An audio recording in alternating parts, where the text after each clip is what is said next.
Bonsoir tout le monde, bienvenue sur AB Moteur, c'est la reprise de la saison 2018 de la NASCAR. Alléluia Philippe. Ah non, moi c'est Philippe, c'est pas Alléluia. Enfin, j'ai pas encore changé de nom, on est très heureux et très fiers d'être avec vous ce soir pour cette reprise The Clash. Alors c'est aussi le nom d'un groupe des années 70-80, Ouais. d'un groupe anglais, mais là ce soir c'est le Clash à nous. Est-ce qu'on va rocker la Casbah ce soir? C'est ça, The Rock c'est de ça la Casbah, question. London Calling. En tout cas, ouais. c'est AB Motors qui Daytona call Calling. ce soir, en effet. Salut les amis, salut, bienvenue, on est très heureux. Bonjour Monsieur Chiant, comment allez-vous depuis C'est le mois de reparti encore novembre, pour une depuis saison, la voilà. finale 2017? Ça fait combien de temps?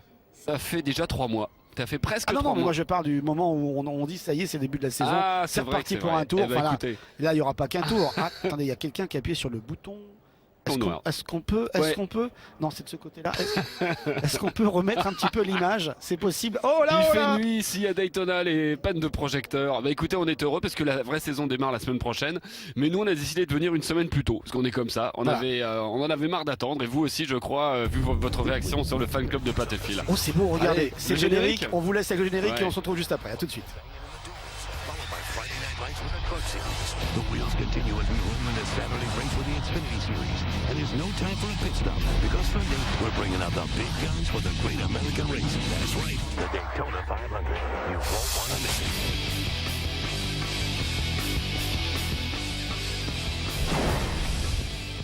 Here in Daytona with Et nous voici Alex avec nos Bowman in the confrères 88 car. habituels, Chris With, Myers et Dale Michael Earnhardt Waltrip, Jr. races the qui Grand diffusent Marshal for the Daytona cette 500 saison encore 60 running. sur He's FS1 on la the NASCAR. pole, La and NASCAR en Hamlin France, is also on comme the front depuis row. And speaking of, beaucoup Danny d'années, Hamlin, pas mal he'll be d'années, on the c'est sur front AB row Moteur, for en exclusivité et en intégralité tout au long de la saison avec le plus de directs possible, sauf dans le cas où les courses auront lieu la nuit précédant le dimanche. Sinon on est là et c'est la première fois, Philippe, je crois, qu'on fait cette course d'exhibition en direct, puisque Oui. d'habitude c'est une course du samedi soir aux États-Unis. Aujourd'hui, ils l'ont déplacé le dimanche après-midi à notre grande joie, puisqu'on peut vous la commenter ce soir en direct avant le grand début de la semaine prochaine. Ah bah nous, ça nous fait une course de plus à commenter. Du coup, Eh oui. nos patrons sont pas contents parce que ils vont devoir nous payer un peu plus.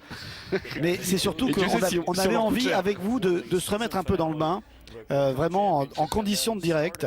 On voulait vraiment que vous puissiez avec nous découvrir ces voitures, découvrir le champion que vous voyez à l'écran, Martin Truex Jr. donc, qui a été sacré à Miami pour la grande finale, un champion méritant et un championnat mérité. Bah, un gars qui a dominé le championnat 2017, qui a été fort logiquement couronné l'année dernière. Alors cette année, eh bien, on repart avec pas les mêmes, mais presque, avec quelques petits jeunes de plus. C'est vraiment un casting rajeuni. Et alors aujourd'hui, qu'est-ce qui va se passer? Eh bien, aujourd'hui, c'est une course d'exhibition. On est là pour les Speed Weeks, c'est-à-dire que pendant plusieurs semaines, depuis déjà plusieurs jours, les pilotes font des tests. Ils vont faire les qualifications, les duels qui Il y auront a lieu déjà eu jeudi la course de soir. qualif. On sait La que course de c'est- qualif, il y a c'est quelques minutes. Byron qui a récupéré la pole position.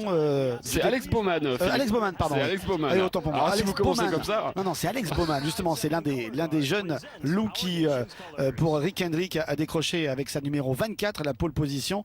Et on va voir dans quelques instants, en effet, comment ça se passe en live. Pour ceux qui nous rejoignent pour la première fois, eh bien, on va vous faire profiter de la cérémonie d'avant-course avec tout ce qui va avec. Et on commence bien sûr par la petite prière.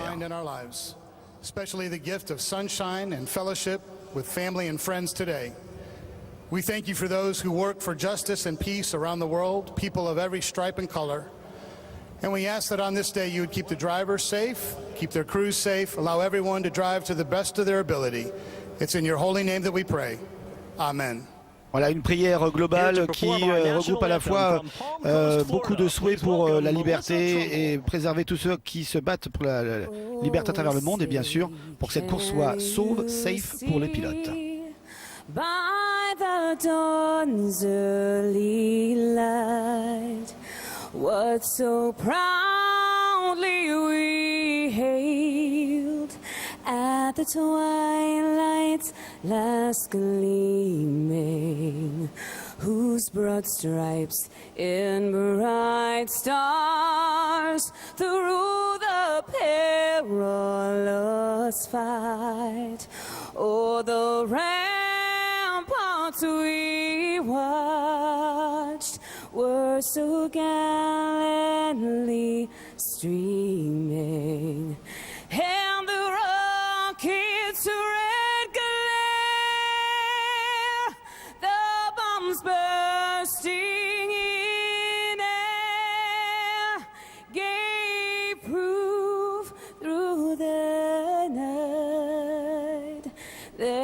our flag was still there. Oh, say does that star-spangled banner yet wave o'er the land of the free and the home of the brave. Voilà un hymne parfaitement exécuté pour lancer cette saison de manière officieuse. La manière officielle, ce sera la semaine prochaine donc. Alors on va vous expliquer un petit peu ce qui se passe durant le mois de février à Daytona, pendant évidemment que vous pouvez nous retrouver. Une bonne habitude à prendre sur le Facebook Fan Club de Pat et Phil pour parler avec nous, nous poser toutes vos questions et nous dire la joie que vous avez de nous retrouver ce soir en direct. Oui, alors déjà, pourquoi cette course? Alors c'est une mise en bouche. D'ailleurs, on vient de voir Kurt justement à l'instant. Ne commencez pas comme ça, Alors, Philippe. écoutez, il faut bien commencer. On va pas recycler les pendant vannes. 3 mois. Alors certains déjà sur le Facebook de Fan Club de Pat et Phil nous disent oui les gars, 3 mois de vacances. Pas du tout. Non, on ne fait pas que ça. Mais c'est vrai que du côté de la NASCAR, oui, on était un petit peu quand même en retrait. Mais il y a d'autres choses. Et puis sur AB Moteur, on commande d'autres programmes. Vous avez pu suivre comme le Monster Jam par exemple. Mais ça c'est une autre histoire. Bref, tout ça pour vous dire que aujourd'hui nous retrouvons une formule intéressante du Clash. Pourquoi? Avec qui? Alors, Et avec, comment? Alors, avec. avec qui? Déjà, nous avons tous les membres, et ça c'est intéressant, tous les pilotes qui ont participé au play-off. Donc on est assuré d'avoir la crème de la crème. Ouais, enfin, à l'origine, le premier critère, Oui, cette ouais. course était pour ceux qui ont fait les pole positions de l'année d'avant. Voilà. Les pole positions de l'année d'avant,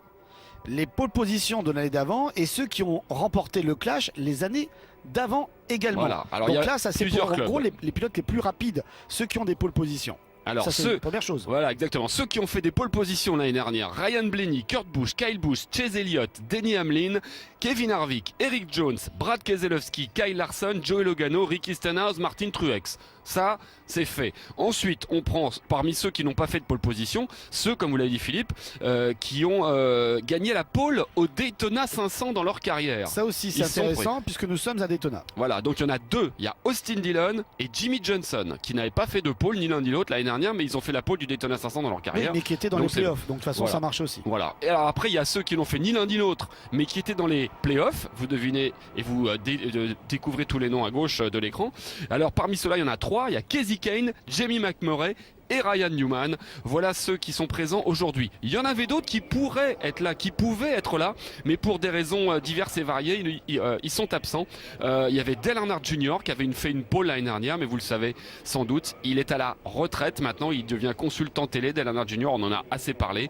Le deuxième, c'est Matt Kenseth, lui aussi est à la retraite provisoire, on insiste sur ce mot. Matt Kenseth n'avait juste pas de volant cette année. C'est quand même assez incroyable de voir un pilote de la catégorie de Matt Kenseth ne pas avoir de volant. Bref, il n'a pas de volant pour l'instant, à moins qu'il fasse des remplacements en cours de saison. Pour l'instant, pas de news de Matt Kenseth. Et la dernière, c'est Danica Patrick qui est un cas particulier. Danica Patrick qui est presque retraitée.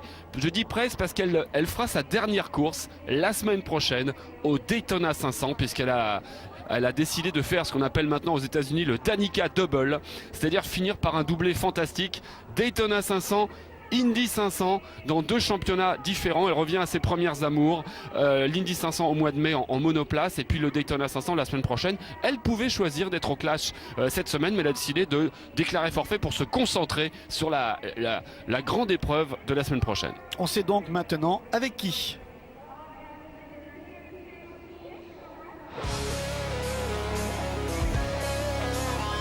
Bienvenue donc pour ce rendez-vous du Clash sur AB Moteur avec les traditionnels éléments nascariens d'un rendez-vous de NASCAR.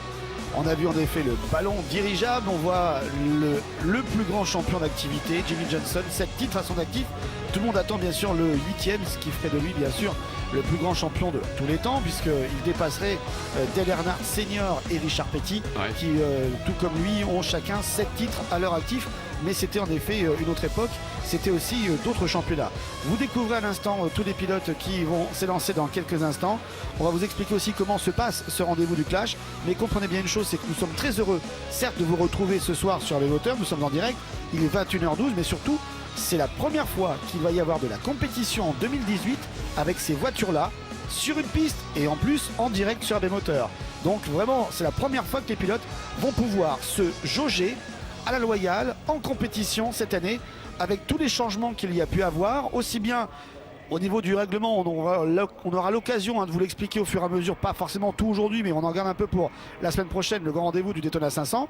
Et puis on va aussi vous expliquer ce qui s'est passé, les mouvements, les pilotes qui sont venus, ceux qui partent, ceux qui ont bougé. Kesey Kahne, tiens, parlons de lui, on le voit pas à l'écran, là c'est le Joey Logano. Mais Kesey Kahne, il est là, mais il n'est plus avec la voiture de l'année dernière. Non, c'est vrai, et il va falloir le suivre puisqu'il est maintenant avec la voiture 95 qui était dans la voiture 5 de chez Hendrick. Il va falloir surveiller aussi Chase Elliott qui est dans la voiture numéro 9. Il a pris la voiture 9 qui était le numéro célèbre de son père. Cette voiture qu'il pilotait l'année dernière était la numéro 24. Il a pris la 9 cette année et voilà. Et voici Eric Jones qui arbore sur son casque Take It Easy, c'est un tube des Eagles, mais c'est aussi en tout cas sa marque de fabrique. Ouais, sois cool. Sois cool. Il remplace donc Matt Kenseth dont on parlait tout à l'heure chez Gibbs Racing dans sa Toyota numéro 20. Donc voilà pour entre autres les petits changements. Ryan Newman, on va dire l'indestructible. Toujours là. Il était en play-off l'année dernière. À l'époque, on l'appelait de Rocketman parce qu'il enchaînait les pole positions. Mais ça, c'était il y a ça très longtemps. Et il a plus de mal actuellement. Allez, on va assister au Gentleman Start Your Engine. Vous savez, on a pris l'antenne un peu en avance pour vous faire profiter au max de cette course qui sera assez courte. Donc profitez-en bien. Voici le début des moteurs.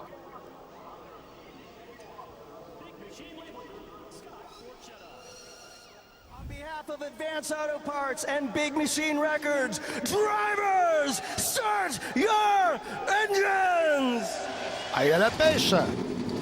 Big Machine Records. Eh bien, on aura l'occasion peut-être de faire tourner aussi rapidement que les meilleurs hits des plus grands standards américains, ces voitures de NASCAR dans quelques instants. Steve Borchetta, vous savez qui il a découvert dans sa carrière, Philippe? Il a découvert, parce que comme il est patron d'une maison de disques, il a découvert Taylor Swift. C'est lui qui a découvert Taylor Swift. Voilà donc à quoi ressemble pour les habitués une course traditionnelle de NASCAR. Il y a toujours du spectacle, il y a souvent des crashs en plus du clash d'aujourd'hui. Et regardez, on retrouve notre belle brochette de commentateurs traditionnels avec Jeff Gordon, Darrell Waltrip et Mac Joy. Et Darrell Waltrip qui n'a pas changé de coiffeur, hein, il a gardé. Non, il est toujours là, il a toujours ses belles chemises et ses belles cravates. Le trio sympathique de la Fox qui remplit encore cette année. Alors on vous rappelle comment ça se passe du côté des diffuseurs américains. On fait la première partie de la saison avec la Fox et on enchaîne la deuxième partie avec la NBC. Première question de McJoy à son vieux pote Darrell. Quel pilote on doit surveiller aujourd'hui? Alors lui, il va regarder tout le monde. Ah bah c'est bien, ça c'est du Jeff Gordon tout craché, même si on sait qu'il a un petit faible évidemment pour la voiture 24 qui change de pilote cette année. Attention, il en avait que pour Chase Elliott l'année dernière. Il va être fan de William Byron, le tout jeune pilote de la Hendrick, le tout jeune espoir qui sera dans l'ancienne voiture de Jeff Gordon, la numéro 24. Alors aujourd'hui, juste il y a quelques minutes, ont eu lieu les qualifications pour Daytona 500. Alors c'est pas une course où les qualifs sont pareils que les autres semaines. Là c'est la présentation du plateau magnifique que vous allez voir à l'œuvre dans un instant. Les qualifs ont eu lieu, mais les qualifs ne scellent que 2 places, c'est les 2 premières places de la grille. Et à ce petit jeu, celui qui sera en pole position la semaine prochaine s'appelle Alex Bowman dans la voiture, l'ex-voiture de Dale Earnhardt Jr. de la Chevrolet de chez Hendrick 88. Et à ses côtés, on trouvera celui qui a gagné le Daytona 500 il y a 2 ans, Denny Hamlin, dans la Toyota Joe Gibbs numéro 11. Oui, 3e Jimmy Johnson, mais lui va devoir maintenant défendre sa place dans les courses de qualification, les courses duels qui auront lieu traditionnellement jeudi cette prochain. semaine. Il y aura 2 courses pour décider les places paires et impaires. Voilà, exactement. En plus des deux premières places, en gros, on va décider des autres places que la première ligne. Voilà. À noter quand même que sur ces 3 voitures aux 3 premières places, sur cette qualification officielle, il y a 2 voitures d'Hendrick Motorsport. Ouais. C'est étonnant parce que les premiers essais, les premiers tours qui ont été effectués ici à Daytona, on a vu les 4 voitures Toyota de la Gibbs Racing faire les 4 meilleurs temps. Donc on croyait en fait que Chevrolet aurait un petit poil de retard. Comme l'année dernière en fait. Hein. En plus, ils ont changé. Chevrolet, c'est plus la Chevrolet SS, c'est maintenant la Chevrolet Camaro, le Ouais. retour de la Camaro. Et ouais. Ça aussi, on va en parler. Donc, La on se dit ZL1. peut-être que Chevrolet a un petit temps de retard parce que Toyota est quand même bien installé. Et bien finalement, ils ont réussi à reprendre le retard grâce à l'écurie Hendrick. Voilà, on verra comment ça va se passer pendant la course. Mais voilà, déjà, ça montre qu'il y a une petite bagarre, un petit duel. Alors pour être tout à fait complet sur les 40 places du Daytona 500, on connaît donc la première ligne, Bowman et Denny Hamlin. Tout le reste, ça va se décider jeudi soir dans les deux courses de duel. Il y a 36 voitures qui ont ce qu'on appelle des charters, donc ils sont déjà qualifiés d'office, quelle que soit la place qu'ils vont avoir. Ils sont sûrs d'être sur la grille. Il reste donc 4 places à prendre pour les petites équipes qui elles n'ont pas ce fameux charter. Et alors ça c'est un peu compliqué, il faut acheter des places, etc. Sinon sans ce charter, vous n'avez pas la certitude d'être au départ de chaque course cette année. Donc voilà, il reste 4 places pour les petites équipes ou celles qui ont changé de pilote et qui ont peu de moyens, qui vont se disputer ces 4 dernières places restantes jeudi. Ouais, si on a envie un petit peu d'évoluer encore du côté de la NASCAR, moi j'ai un petit souhait peut-être à évoquer auprès des dirigeants, c'est peut-être de clarifier un peu plus pour le grand public justement ces qualifications pour la course The Race, le Daytona 500, parce que c'est quand même un petit peu compliqué. Hein. Ouais. Et Même l'arrière. nous qui avons l'habitude, on arrive à suivre, mais à expliquer c'est extrêmement difficile. Il faut faire bac plus 26 hein, pour oui, comprendre. Bac ça plus va, 26. on a un peu de marge. Évidemment. On a fait, Alors il y a d'autres choses qu'on va vous 35, expliquer la semaine prochaine. On va pas trop rentrer dans les détails cette semaine. C'est les nouveaux règlements. Alors vous savez que tous les ans il y a la voiture qui change. Et cette année il y a peu de changements sur les voitures. Il y a quelques changements dont on va être obligé de vous parler cette semaine parce qu'ils interviennent à Daytona. Le premier et le plus important, celui qui va faire je pense le plus parler, c'est le changement du nombre de mécanos dans les changements, dans les ravitaillements. Avant, il y en avait 7, l'année dernière, il y en avait 6, maintenant, il y en a 5. Donc, il va falloir être créatif Mais pour faire les ravitaillements. J'ai toujours rêvé de faire ça en fait, mais il manque le mug à mes moteurs. Vous savez, comme aux États-Unis, Ah oui. vous savez, ils ont tous un Comme- petit mug avec Vous êtes le Jimmy Fallon d'Abbey Motor. j'essaye, mais c'est ça qui est génial. ça marche pas. Bon. Bon, on y va? Allez, on y va. Moi, je suis prêt. Bon.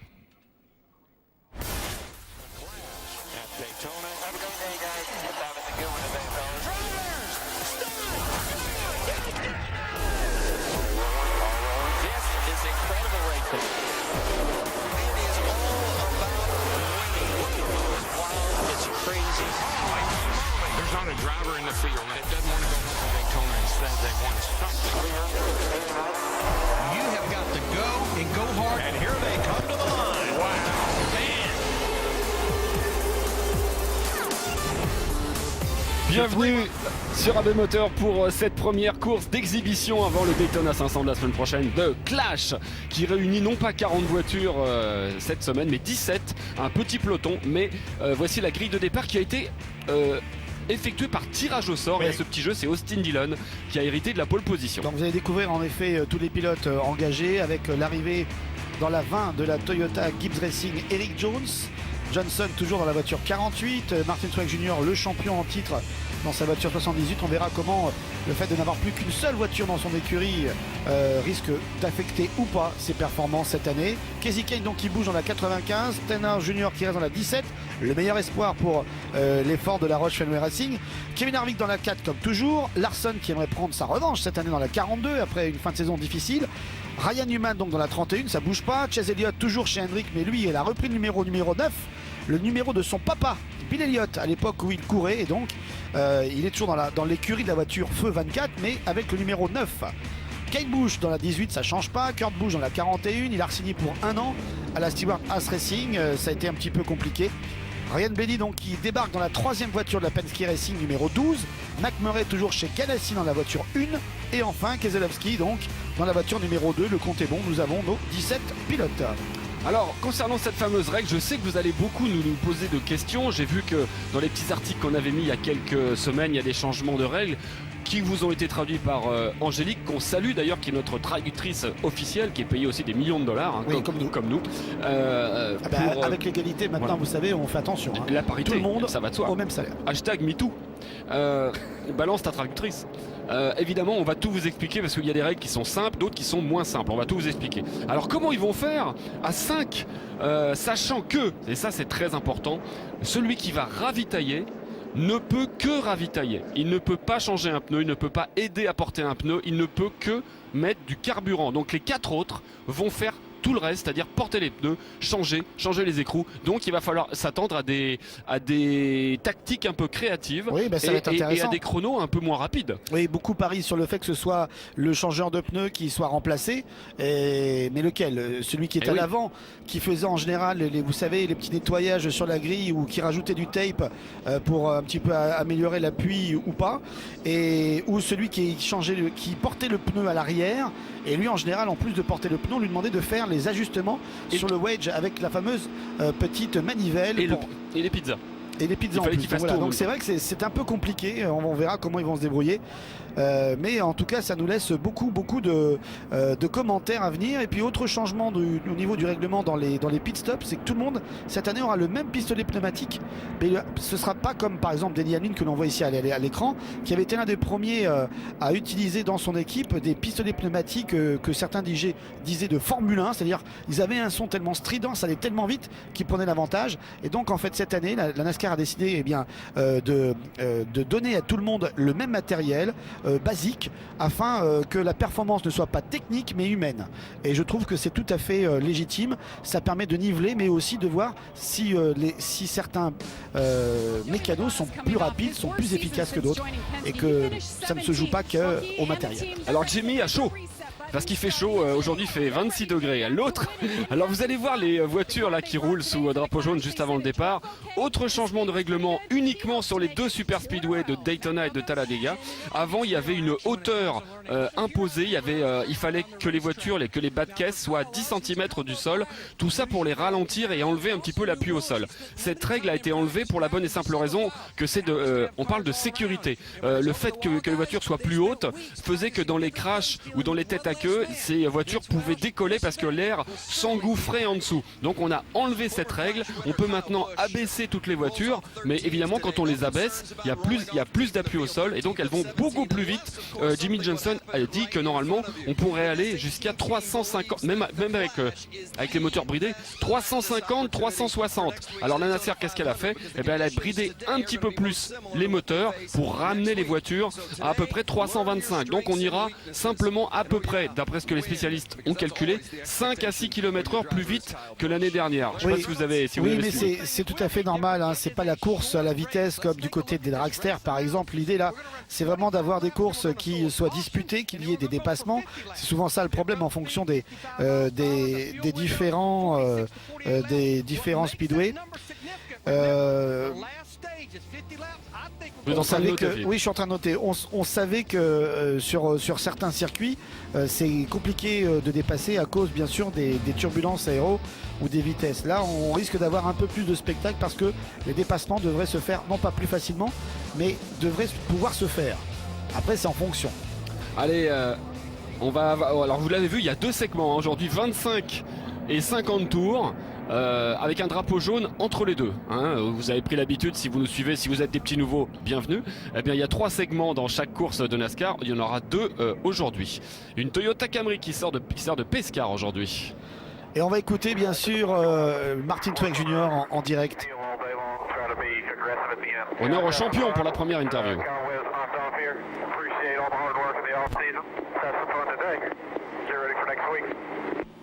On va essayer de prendre des repères on va dire en priorité pour la semaine prochaine. Voilà ce que dit Martin Truex. En gros, hein. Le champion 2017 donc qui a réussi à dominer cette saison, vous l'avez vu, et on découvre, si vous n'en avez pas l'habitude, ce circuit incliné à 31 degrés dans les virages. Avec un beau temps aujourd'hui. On sera aussi sur ce circuit la semaine prochaine pour le grand départ de la saison. Ça va être intéressant de voir hein, si on va prendre des risques ou pas cette semaine. Si on va aller vers une course agressive. Mais en tout cas, on est content de vous présenter cette épreuve en direct pour la première fois sur Moteur et surtout de vous présenter bien ce qui se fait de mieux en termes de pilotage, en termes de champions. Actuellement, vous avez tout simplement les meilleurs de la saison dernière et la semaine prochaine, vous aurez The Race, la course. C'est parti les gars, c'est parti pour la saison en direct sur Moteur.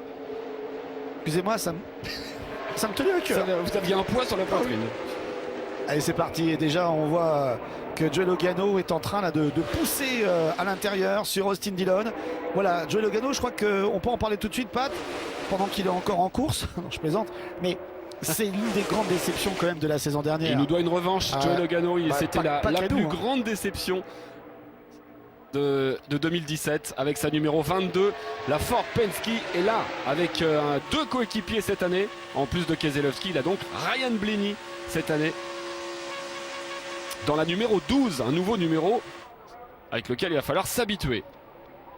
Alors, premier run donc de 25 tours.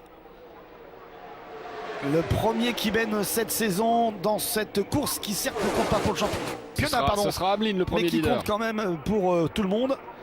On est là face aux meilleurs, donc forcément l'ego des pilotes, on va pas vous rappeler l'histoire, mais il est bien présent.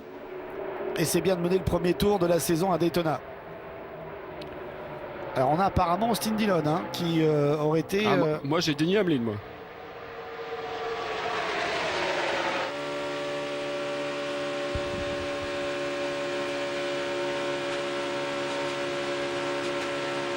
En tout cas ils sont là, on est embarqué dans ce peloton. Alors c'est vrai qu'on n'a pas l'habitude de voir aussi peu de voitures, mais pour aller chercher le premier trophée de la saison, même si ça ne compte pas pour la saison, vous inquiétez pas qu'il y aura des clients quand même hein. Et on voit pas mal d'instabilité hein, dans ce peloton. On voit que Jimmy Johnson est un peu esselé à l'intérieur. On reprend nos marques, ça fait plaisir de revoir toutes ces voitures avec peut-être pour certains les sponsors habituels et de nouveaux sponsors, par exemple pour Kyle Larson, puisque le sponsor historique de la 42 de Ganassi Target a pris ses distances cette année. Oui, d'ailleurs c'est un problème pour Ganassi, pas seulement en NASCAR mais également dans l'IndyCar, un championnat que l'on connaît bien et que vous avez pu suivre il y a de ça quelques années sur AB Moteur, et c'est vrai qu'il a aussi laissé quelques voitures de côté cette année hein, pour le championnat des monoplaces américaines. Chip Ganassi donc qui va devoir gérer ses rentrées d'argent et son sponsoring. Alors il y a quelques messages, on vous dit bienvenue collectivement, merci pour tous vos messages, ça fait extrêmement plaisir de savoir que vous attendiez cette journée avec impatience. Et un petit message personnel si je peux me permettre pour Maud qui dit je n'ai plus AB Moteur. Alors pour ceux qui ont des fournisseurs d'accès à internet qui changent et qui, alors il y a la chaîne qui est gratuite sur certains, payante sur d'autres, n'oubliez jamais que vous pouvez vous abonner pour seulement 3 € par mois, c'est ça hein, Philippe je crois, oui. Aux courses en streaming sur le site d'abmoteur.fr. Pour l'instant, Denny Hamlin toujours en tête devant Eric Jones, la voiture Toyota de la Gibbs Racing, Martin Truex Jr. Sur Toyota également, une Ford en 4e position avec Rick Stenhouse Jr. qui est bien seul dans la vie désormais, pour ceux qui n'ont pas suivi l'histoire. Mais c'est vrai qu'on va être obligé de vous en parler parce que ça fait partie, on va dire, des petites news people. Parce que dans la NASCAR aussi, il y a des news people. Stenhouse Jr. donc s'est séparé de Danica Patrick à l'intersaison. Ah, elle est belle cette numéro 9 de Chase Elliott là, espèce vert émeraude là que vous voyez au milieu. Elle est magnifique. Vous voyez, elle passe à l'intérieur là. Et c'est aussi l'une des grandes questions. Chase Elliott qui a été l'un des acteurs les plus actifs de la fin de saison dernière et des playoffs, n'a toujours pas de victoire à son actif. Il a quand même pas mal de top 5, il a pas mal de deuxième place, mais il n'a jamais encore franchi la ligne d'arrivée en premier. Alors tout le monde évidemment pense que c'est pour cette saison, c'est l'évidence même. On ne voit pas comment, avec le matériel qu'il a, le pilotage qu'il a et le talent qu'il a, on ne voit pas comment il pourrait encore passer à côté cette année.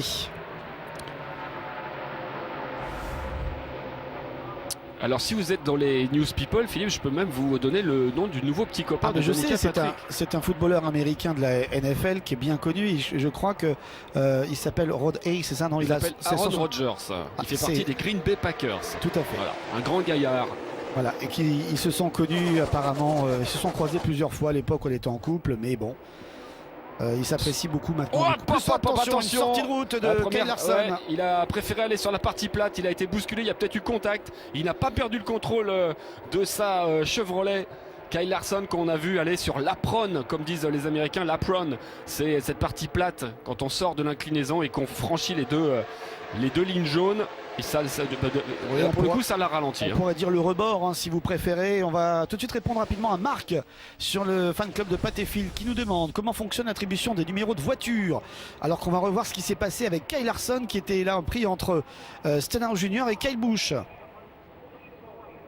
Ah, peut-être une petite turbulence lorsqu'il sort de la trajectoire. Oui, tout à fait. Il perd en fait l'adhérence à l'avant droit. Ça aurait pu partir en cacahuète très très vite. Bien joué de la part de Kyle Larson d'avoir J'aime maîtrisé. beaucoup cette analyse technique. Oui, même le si on a départ en dépassé, cacahuète, on a dépassé lors de l'apéritif, oui. mais la cacahuète reste d'actualité. En attendant, Marc donc nous demande comment fonctionne l'attribution des numéros de voiture, parce que c'est vrai que forcément c'est d'actualité avec cette première course. Est-ce que le numéro appartient au pilote comme un F1 ou en MotoGP? Non, alors les numéros appartiennent à la NASCAR. Les numéros sont entre guillemets achetables ou louables, puisqu'en fait ils appartiennent pour toujours à la NASCAR, et ce sont les écuries qui font la demande à la NASCAR d'avoir un numéro en préférence, de préférence, et qui payent donc pour cela. Voilà comment se passe en fait l'attribution ou la demande des numéros en NASCAR. Et vous avez bien compris que depuis 2 ans, Chase Elliott avait vraiment à cœur de récupérer le numéro de son papa, le numéro 9, que ce dernier arborait lorsqu'il était pilote. Ouais, même si ça sort de la logique, puisque de temps en temps dans les écuries il y a une suite logique. Par exemple, Penske, c'est le royaume des 2. Il y a le 2 de Keselowski, le 22 de Logano et maintenant le 12 de Ryan Blaney. Chez Hendrick, maintenant ça devient un petit peu plus compliqué parce Oui, il que y avait le 24, 48, le 48. le 9, là il n'y a pas de logique. Il y avait le 5 évidemment qui était le premier numéro avec lequel Rick Hendrick, grâce à Terry Labonte, avait gagné un championnat, donc qui disparaît puisque le 24 reste dans l'écurie de la Hendrick Motorsports. Mais par contre, il faut bien comprendre une chose, c'est que on ne pouvait pas abandonner ce numéro 24. Jeff Gordon est encore là. C'est un numéro qui est mythique. Et donc forcément, Hendrick ne voulait pas s'en séparer.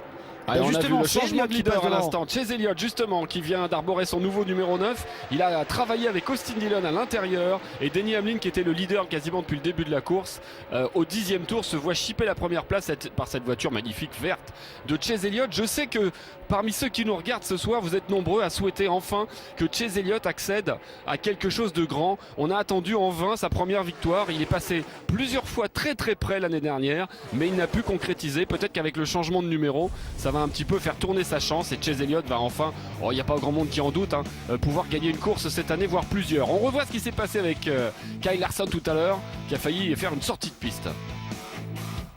Alors on a dépassé les 10 tours sur la piste de Daytona. On tourne actuellement en 45,6 pour les plus rapides, donc pour Chase Elliott, et une vitesse moyenne de 197 miles, soit un petit peu plus de 316 km/h au tour. Ouais, on va très très vite avec ces nouveaux cette nouvelle position des voitures plus basses. Vous avez vu comment Brad Keselowski bloque à l'intérieur et travaille avec son coéquipier, son nouveau coéquipier, même s'ils étaient à demi coéquipiers l'année dernière. Ryan Blaney étant avec la 21 des Wood Brothers, une équipe qui fait alliance avec la Penske. Là et maintenant il est labellisé 100% Penske. Il est encore plus jaune fluo que son coéquipier Logano, hein.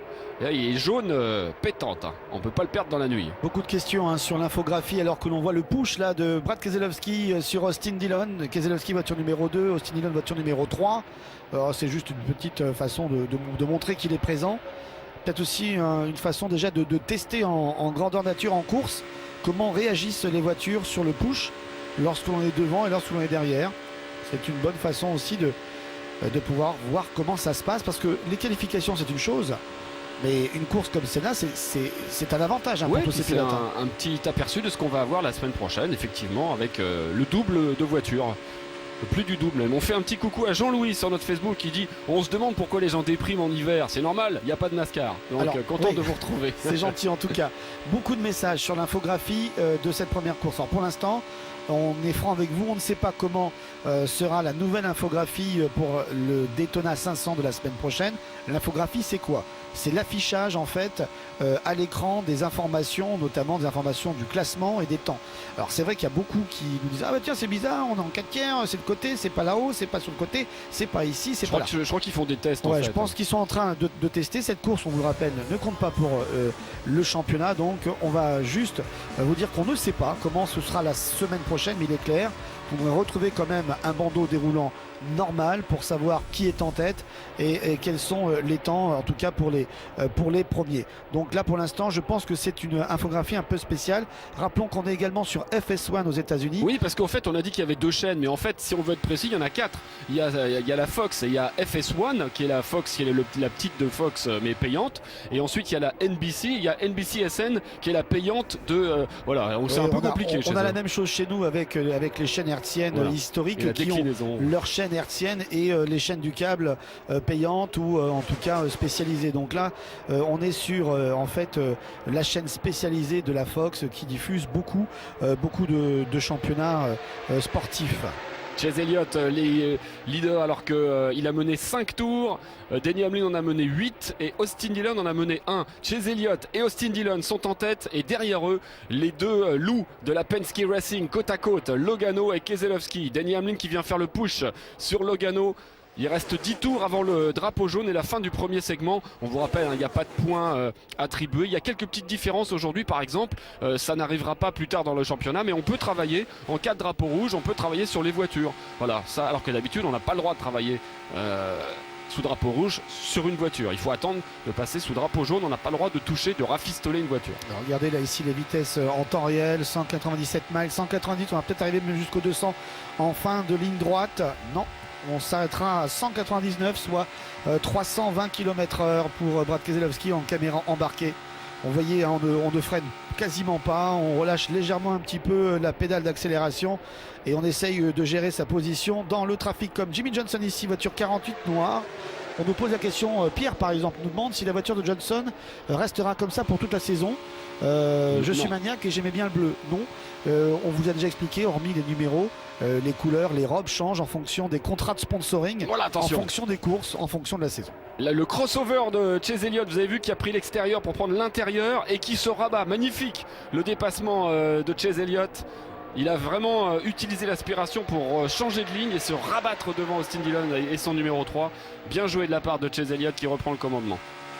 Et pour compléter votre réponse sur Jimmy Johnson, Philippe, en fait Jimmy Johnson c'est une des voitures qui change le moins les années passant. Il a toujours son sponsor fidèle, Love, donc vous le verrez très très souvent avec ses couleurs traditionnelles. Il y a souvent de superbes décorations, ce qui fait le bonheur bien sûr des collectionneurs de petites voitures. On a vu récemment en effet pour des sorties de films avec lesquelles Hendrick Motorsports, son écurie, a des accords, notamment avec le groupe Disney. On l'a vu aussi sur d'autres blockbusters comme Batman et Superman. C'était souvent Dale Earnhardt Jr. d'ailleurs avec qui son les pote avait. Dale Earnhardt Jr. en effet, lui arborait Superman et Junior Batman. Bref, il y a toujours de belles robes sur ces voitures. Andy Petrie, qu'on avait perdu de vue ces dernières années, qui revient en tant que vice-président de la compétition de chez Hendrick, un gars qui est vraiment un des spécialistes. Ça, c'est les gens qui travaillent en coulisses, hein. On vous en parlera bien sûr tout au long de cette saison. On vous dira quels sont les changements des chefs d'écurie aussi, si vous êtes vraiment précis. Un petit salut à la jeune maman Jennifer qui est contente de nous retrouver et qui a un petit bébé qu'elle a appelé Kyle. Donc pas besoin de lui demander quel est son pilote préféré. Bah non. Ah si, c'est vrai qu'il y en a. Kyle Larson ou Kyle Busch, on va lui demander. En tout cas, il a 2 mois et il s'est réveillé pour regarder la course ce soir. Très bien. Regardez le petit mouvement là de justement Kyle Busch à gauche de l'écran là qui va aller un petit peu plus serré sur le muret parce que Johnson était au milieu pour créer une 3e ligne. On est à 5 tours de la fin du premier segment et du premier passage dans les stands. Pour l'instant, c'est Chase Elliott qui mène devant Austin Dillon, 2 Chevrolet, mais 2 écuries différentes. L'une Hendrick Motorsports, l'autre Childress Racing.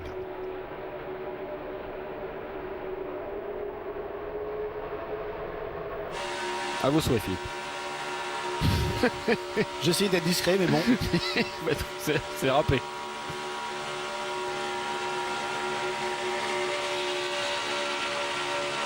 Vous savez à quoi on voit qu'il y a des nouveaux téléspectateurs ce soir? C'est que quelqu'un arrive sur le Facebook et dit c'est quoi comme course? Ça fait plaisir. Mais c'est vrai. Bienvenue à tous ceux qui nous rejoignent et qui regardent un petit peu à quoi ressemble la NASCAR. On vous a mis un petit article aussi sur la participation aux 24 heures de Daytona en championnat endurance de Fernando Alonso, qui a longuement rencontré les pilotes NASCAR et notamment Jimmy Johnson. Et pour l'instant, il n'y a pas de programme en NASCAR prévu pour Alonso, hein, même si c'est ça, il y a à quelque chose, il a à quelques championnats différents. Il a fait l'Indy 500 l'année dernière, les 24 heures de Daytona cette année, il va faire Le Mans. J'ai bien aimé son analyse et son humilité concernant la NASCAR. Absolument. Il a dit en effet que ces gars-là, en parlant des pilotes de NASCAR, ont tellement d'expérience sur leur compétition que ce serait très compliqué d'arriver à leur hauteur. Il a dit pourquoi pas. Alors, évidemment, tout le monde lui a posé la question, alors un jour la NASCAR, pourquoi pas, mais voilà, cela mérite réflexion. Il aimerait bien, ça le tente, mais il est très lucide sur les performances qu'il pourrait avoir dans ces voitures-là face aux pilotes récurrents de NASCAR.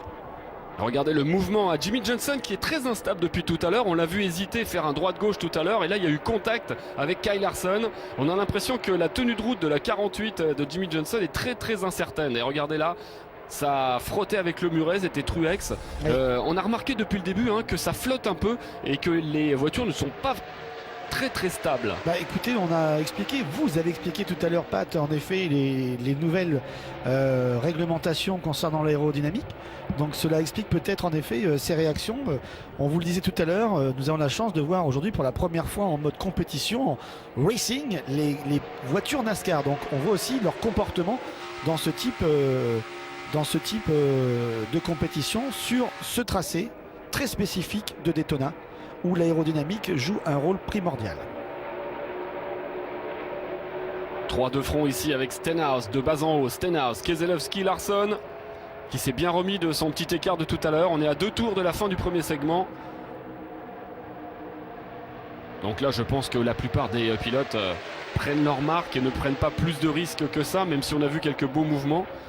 Et à la place d'Austin Dillon, on retrouve maintenant en première ligne Joey Logano à la lutte avec Chase Elliott. Il va falloir surveiller aussi l'état des... Oh, ça touche entre les deux hommes. Le side draft de Chase Elliott qui n'a peur de rien. Il va falloir regarder les forces en présence. Les Toyota ont pas mal dominé l'année dernière. On va voir si Chevrolet avec sa nouvelle voiture... Oh là là là là! Et Ford vont se mettre à la hauteur. On a vu ici que Truex essayait avec sa 78 de se porter à la hauteur, mais du coup il s'est un peu raté, il rétrograde maintenant. Il est prudent, ça n'a rien non plus de se clasher aujourd'hui. Regardez comment il perd 10 places. Oui. Regardez la 78, il était 3ème, on est avec lui là. Et nous sommes dans la fin de ce segment qui va s'achever donc au 25e tour, une fois que toutes les voitures auront passé la ligne. Et c'est Logano qui risque d'être en tête à la fin de ce premier segment. Voilà, c'est fait. Il est passé 25e tour. On va aller bien sûr ensuite dans les stands. On va finir ce 25e tour. Il faut le boucler.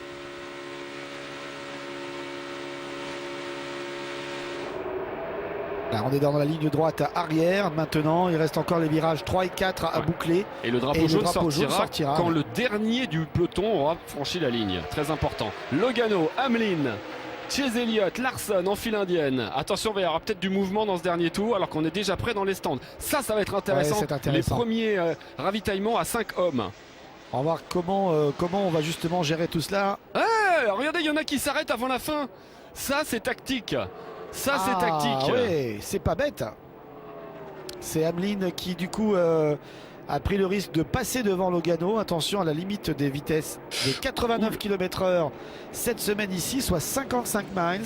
Et du coup, c'est Kyle Larson, je crois, qui finit en tête. On va vérifier ça, mais...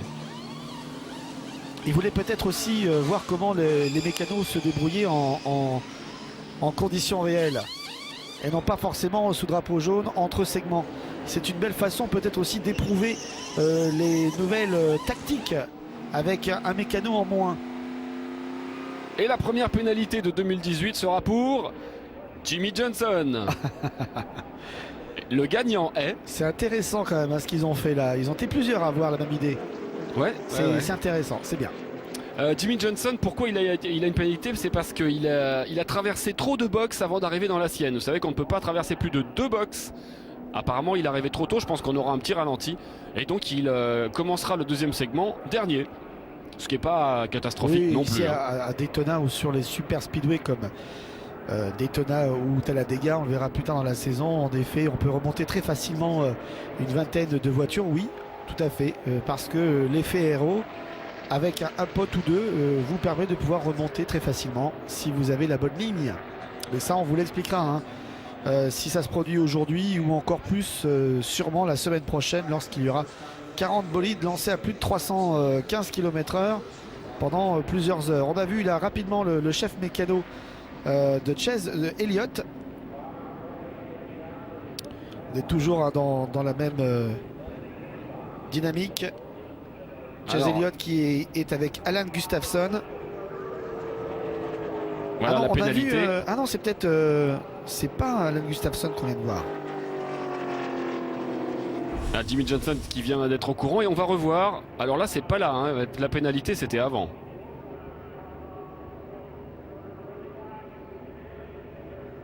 Là on nous montre la sortie de stand, mais je pense que c'est avant qu'il rentre au stand qu'il a traversé trop de box.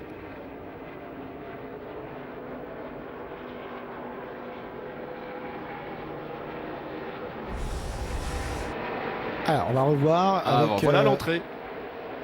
Oui, là ça fait regardez, un peu plus. Là. 1, 2, 3 box et il arrive dans le sien. Il y en a un de trop. Voilà, il peut y en avoir que 2 plus le sien. Et donc vous avez compris pourquoi il était pénalisé. Et voilà ceux qui ne se sont pas arrêtés, qui n'ont pas joué la stratégie de la plupart, qui ont été jusqu'au bout du segment et qui s'arrêtent maintenant. Il n'y en a que 5. Bon, faut dire que sur une course pareille où la victoire de segment ne rapporte rien, en tout cas au championnat, ça valait le coup de voir justement comment ça se passait. Alors regardez. Ah oui, donc le porteur de pneus s'occupe de l'avant et de l'arrière presque. Hein. Intéressant de voir comment ça s'est passé là. Là, on voit la fin du ravitaillement avec Stenhouse Junior. Ah oui, du coup, c'est un peu plus long. Hein. Cette année, forcément, on ne sera pas dans les 11 ou 12 secondes. On n'a pas de chrono là sur ces ravitaillements, mais voilà en tout cas une première indication. Allez, c'est la fin donc de ce premier segment sur The Clash depuis le Daytona. On marque une petite pause et on se retrouve pour la suite et la fin de la course dans un instant.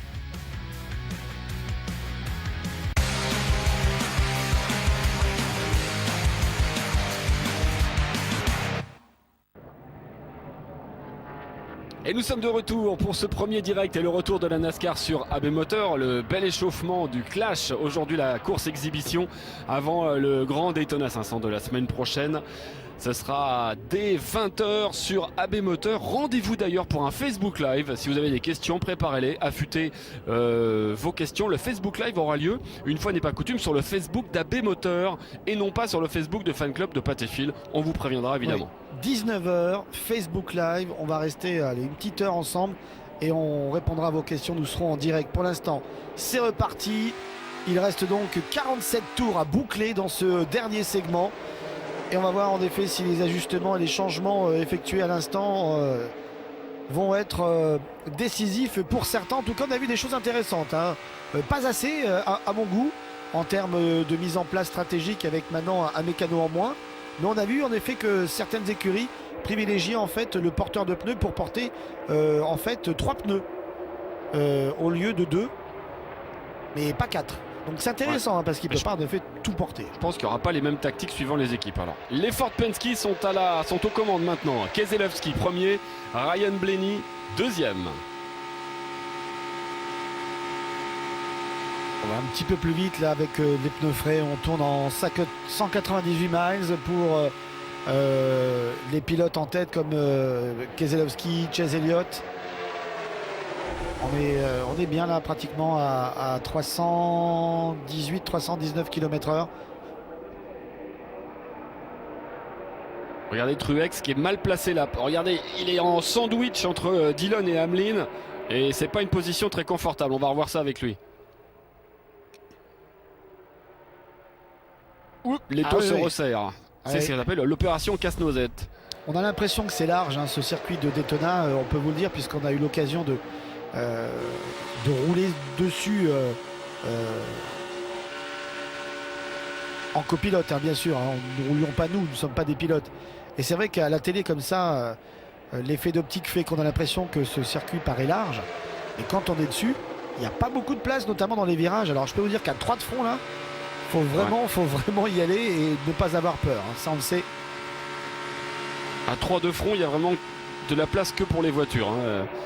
Autant Talladega, on peut aller à 4, voire parfois par séquence 5 de front. Autant ici, 3, c'est le maximum. Et c'est très très serré vu les vitesses qu'on enregistre. Oui, parce que l'effet de caméra, là, est un peu trompeur. On a l'impression que ça passe. Mais oui, ça passe, parce que ce sont des grands champions. Mais c'est surtout que, n'oubliez pas, qu'ils sont à plus de 300 km/h. Parce que là, on a l'impression que ça avance pas vite, parce qu'on est en caméra embarquée, une nouvelle fois l'effet d'optique. Mais ils sont à plus de 300 quand même, hein. Ne l'oublions pas. Il reste 44 tours à boucler.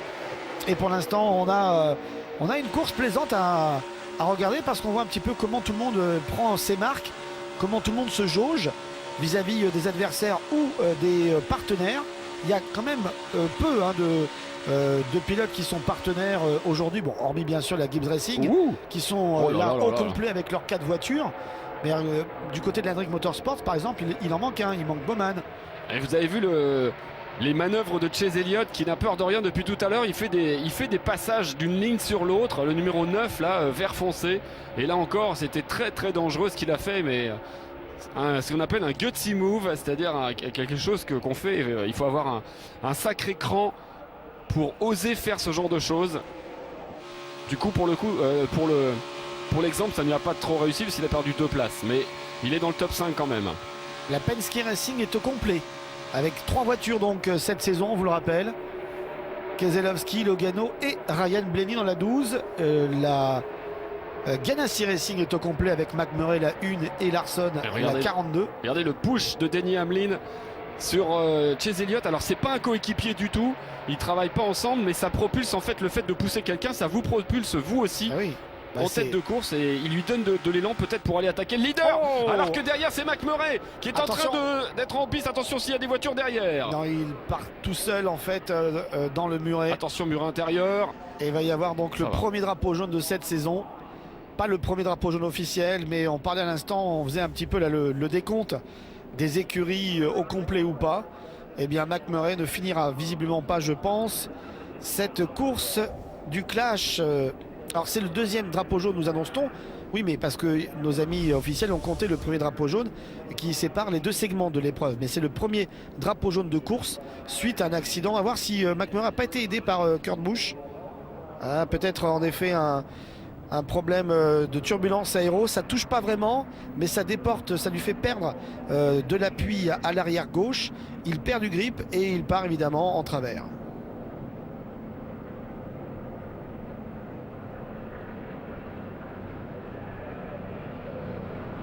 Et là en plus il va détruire l'avant droite de sa voiture dans les murs absorbeurs de choc.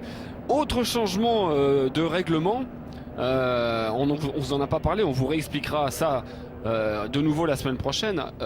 Pour réparer les voitures, on n'aura plus 5 minutes mais 6 minutes. Maintenant on a rallongé le chrono.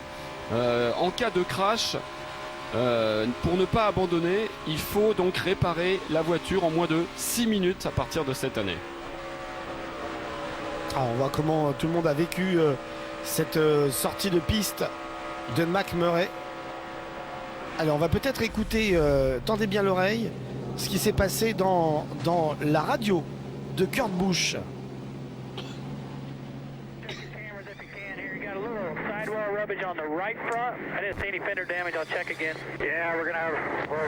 C'est les conversations donc durant le pit stop, vous l'avez compris. Voilà, ils vont vérifier un petit peu si suite au contact il n'y a pas de dégâts. Là on suit Kyle Larson. Alors là on est plus en train d'ajuster le châssis que vraiment de ravitailler. Si on remet un peu de carburant, c'est vraiment pour la forme.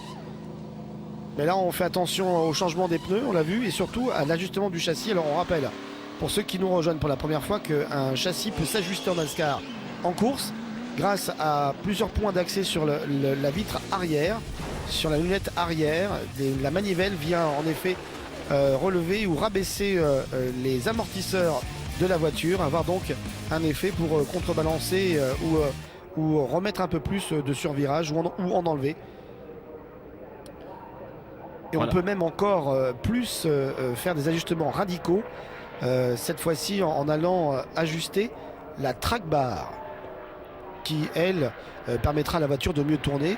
Cette track bar peut être elle aussi ajustée par le pilote dans son cockpit, puisque une molette est accessible depuis 3 saisons aux pilotes et leur permet de pouvoir eux-mêmes, pendant l'épreuve, ajuster cette trackback lorsque la voiture n'a pas le comportement qu'ils souhaitent. Voilà, c'est le Chevrolet ZL1, le nouveau modèle Chevrolet. Voilà, vous le découvrez en gros plan. On essaye de rafistoler. Je vous rappelle, c'est 6 minutes cette année au lieu de 5. Ça rajoute 1 minute, voilà. Sinon, ce sera l'abandon. Alors, moi, la première info que je tire, c'est que là, on vient de voir Denny Hamlin pousser Chase Elliott. Moi, ça faisait au moins, je ne sais pas si vous êtes d'accord avec moi, Philippe, 2-3 saisons qu'on n'avait pas vu du pump draft aussi clair, aussi net. À mon avis, l'abaissement de ces voitures en fait que ça s'épouse un peu plus entre l'avant de certaines voitures et l'arrière des autres, ce qui fait qu'on peut de nouveau faire du bump draft, alors que l'année dernière, comme elles étaient plus hautes, eh bien ça s'alignait pas et c'était beaucoup plus difficile. Cette année, là, ça faisait longtemps que j'avais pas vu un push comme ça de la part de Denny Hamlin, hein, souvenez-vous. Oui, ça nous rappelle les saisons 2012-2013. Intéressant de voir comment on a redressé le spoiler avant là sur la voiture de McMurray.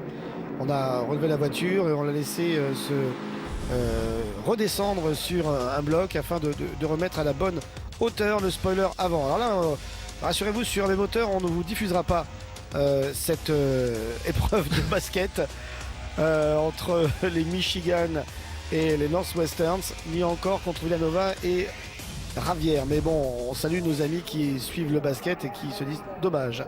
Nous, on restera sur la piste de NASCAR, sur celle de Daytona pour l'instant. On va peut-être même aller faire un tour du côté du Facebook, le fan club de Pat et Phil. Ouais. Vous êtes nombreux à poser beaucoup de questions. Il y en a qui nous demandent comment ça se fait que Chase Elliott et que Keselowski se sont retrouvés devant après le drapeau jaune, parce qu'ils n'ont changé que 2 pneus dans leur pit stop. C'est une info qui nous avait échappé tout à l'heure. Et donc quand on change de pneus, on passe moins de temps dans les stands évidemment. Donc ils sont remontés dans le classement. On sait que les pneus sont pas très importants ici parce que le circuit n'est pas très abrasif. Oui, ils ont pour le clash en tout cas 6 trains de pneus les écuries. Ils en auront plus bien sûr pour le Daytona 500 où il y aura 8 sets de pneus pour les essais et un de plus pour la course. On écoute notre ami mécano de chez Denny Hamlin. Alors, on a vu que sur ce premier arrêt, en un seul arrêt, vous avez vraiment mis beaucoup de nouveautés en place. Comment ça s'est passé? Ben moi en fait avant comme je ravitaille, je pouvais vider une bonbonne et puis aider les autres. Maintenant je ne peux plus rien faire sinon ravitailler. Donc moi je suis le moins concerné en fait. C'est un peu frustrant pour moi, mais je regarde mes copains et on ne peut plus se permettre de faire la moindre erreur. Oui, alors c'est intéressant ce que nous dit Kel Hobb, qui est donc le ravitailleur de Denny Hamlin. Lui maintenant, bien en effet, il n'a plus le droit à l'erreur. Ouais. Parce que alors avant, c'était autorisé qu'il pousse un pneu, qu'il tire un pneu, ou qu'il mette la manivelle. Voilà, qu'il mette au une moins fois la qu'il manivelle. avait ravitaillé, il pouvait pas le faire Oui. en même temps. Mais maintenant, il ne peut plus du tout. Par contre, ça veut dire qu'il va avoir beaucoup de pression lorsqu'il y aura peut-être des problèmes de débit de bonbonne, parce que ça arrive parfois, en effet, où il y a des petits blocages, en effet, lorsque la bonbonne a du mal à relâcher son carburant. C'est frustrant pour lui, mais c'est la règle. On vous expliquera aussi ce qui s'est passé, l'incident de cette décision des officiels de la NASCAR auprès des mécanos, qui certains n'ont pas du tout apprécié en fait ce nouveau règlement, et on verra qu'est-ce qu'ils ont à dire et surtout qu'est-ce qu'ils ont à mettre en place. C'est reparti. Drapeau vert, il reste 37 tours avant d'aller soulever le premier trophée 2018, même si c'est un trophée mineur, c'est quand même bon à prendre, hein. C'est un petit peu comme le trophée des champions qui ouvre la saison de foot, pour ceux qui suivent. Keselowski, Truex, Logano, Blaney sur la ligne extérieure, Chase Elliott et Denny Hamlin sur la ligne intérieure. Et Keselowski, c'est peut-être depuis 2 ans le meilleur pilote de Super Speedway. Il est très dur à dépasser. Il a gagné 3 des 4 courses, si je ne m'abuse, sur Super Speedway l'année dernière. C'est un vrai spécialiste, Keselowski. C'est le Dale Earnhardt Jr. d'il y a quelques années. Il a un truc, il a compris un truc. Peut-être il a une tactique ou une façon de faire que les autres n'ont pas. Ce sera forcément l'un des favoris pour moi. Je le pronostiquerai pour le Daytona 500 la semaine prochaine, très certainement. Et Ryan Blaney avec son nouveau numéro. qui vient aider son coéquipier, qui vient bloquer Truex. Regardez comme il le bloque, le 78. C'est très clair. Alors il y a quelques absents bien sûr, hein, vous l'avez remarqué sur le fan club de Patéfil. Comme on vous l'a dit, ce rendez-vous qui ne compte pas pour le championnat de la saison régulière. Ce rendez-vous est réservé donc à une élite de pilotes les plus rapides de la saison dernière, ceux qui ont fait des pole positions, ceux qui ont gagné ce rendez-vous par le passé, ceux qui ont fait au moins une pole position pour le Daytona 500 et enfin les pilotes qui ont participé au playoff. Vous l'avez compris, ce sont donc normalement les meilleurs en place.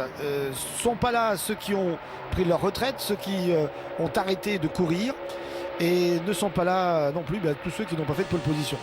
Voilà. C'est quand même plus simple. Par contre, c'est vrai que on peut regretter de ne pas avoir Alex Bowman, par exemple, parce qu'on nous dit mais où est la 24 ? La 24, c'est Alex Bowman maintenant qui l'a. Où est Suarez ? Suarez n'est pas là. En effet. Attention, attention, il y a une réorganisation devant la Keselowski qui passe d'une ligne à l'autre, qui commence déjà à bloquer alors qu'on est à 34 tours de la fin et 34 tours à Daytona, c'est une éternité. Hein. Danica Patrick n'est pas là non plus. Elle aurait pu participer comme vous l'expliquiez pas tout à l'heure lorsqu'on a pris l'antenne, mais elle préfère se concentrer pour la course de la semaine prochaine.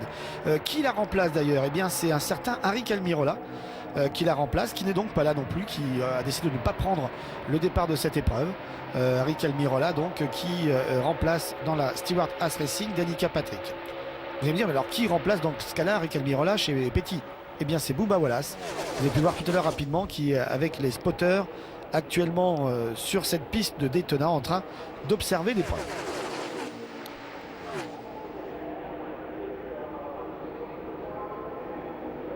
Et certains pilotes ont du mal à prendre des décisions, ne savent pas trop si ils restent en bas ou en haut. On a vu que Kyle Busch pour l'instant est en bas, il aurait aimé aller à l'extérieur sur la file du haut, mais personne ne le laisse passer. Ouais, ça s'anime. Attention, il y a une pénalité qui a été donnée à l'instant pour Ricky Stenhouse. Attention ! Oh ça touche. Oh Stenhouse qui a dépassé à l'intérieur.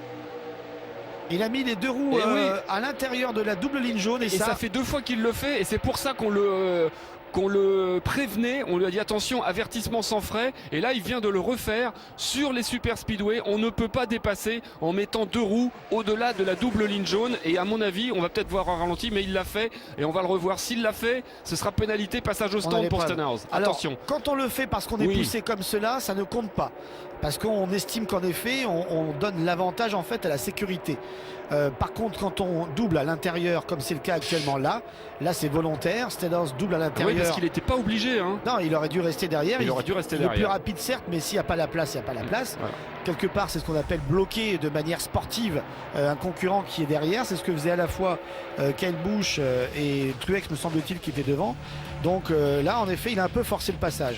Rappelons que cette règle là elle est très importante parce que au-delà bien sûr de l'aspect sportif, il y a bien sûr l'aspect de la sécurité. On va trop vite sur ces pistes pour ne pas imposer de tels règlements. Ce n'est pas le cas pour les autres speedways, c'est le cas pour Daytona et Talladega. Malheureusement pour Jamie McMurray qui a subi l'accident tout à l'heure, il est maintenant à 3 tours. McMurray et Ricky Stenhouse est en train de dire j'étais obligé. Mais la NASCAR ne veut rien entendre et on dit non, vous n'étiez pas obligé, on a revu les images, vous avez franchi la double ligne jaune, veuillez passer par les stands monsieur Stenhouse. Oui, c'est et donc le jeu, on l'attend. C'est le jeu de dire ça forcément. La première fois oui il était un petit peu poussé, la deuxième fois non il a accéléré donc, ou en tout cas il n'a pas relâché l'accélérateur. Keselowski en tête à 30 tours de la fin de ce dernier segment devant Harvick, Blaney, Logano et Johnson. Au moment où je vous parle, eh bien Blaney a pris la 2e place, mais ça va très très vite. Alors n'hésitez pas, vous pouvez déjà nous dire qui vous sentez bien pour cette saison ou qui vous sentez bien peut-être de manière beaucoup plus, on va dire, raisonnable pour la semaine prochaine.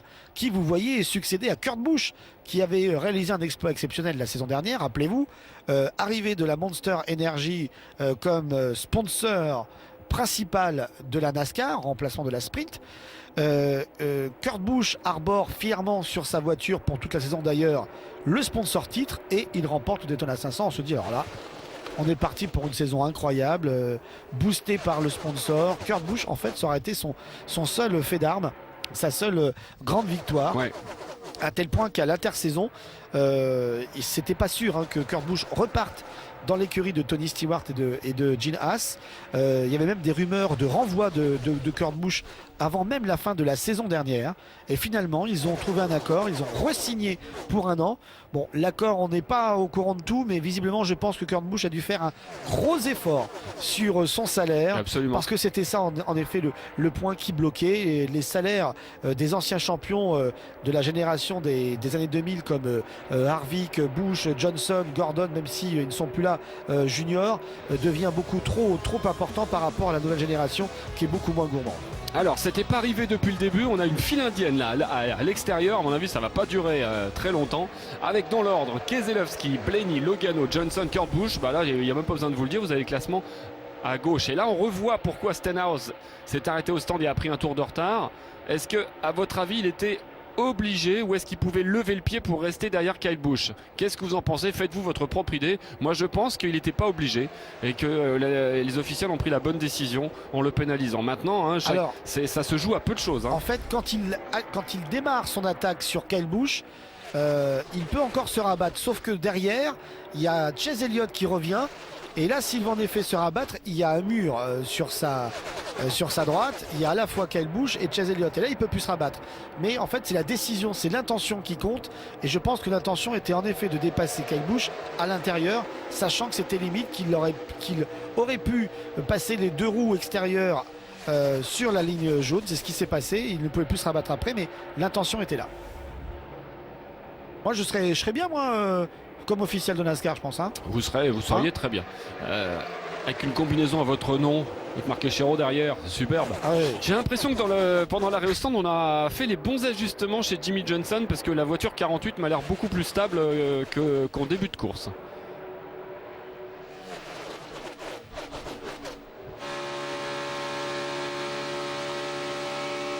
J'adore ces caméras embarquées avec Harvick. Regardez cette file très propre, alors que depuis le début on avait une double file. Là on est en train de fomenter des stratégies chez les uns et chez les autres pour la fin de course.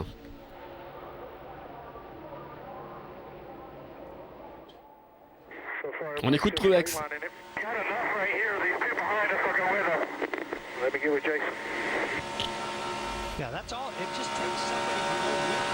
Ouais, en fait, il est en train de chercher un partenaire, Truex, parce que vous savez que depuis cette année, il n'a plus de partenaire. Avant, il avait Eric Jones. Alors, il a certes des voitures avec une alliance. Ce sont ceux de la Joe Gibbs Racing. Mais dans son écurie Furniture Row, il redevient la seule voiture, la 78, puisque la 77 a disparu.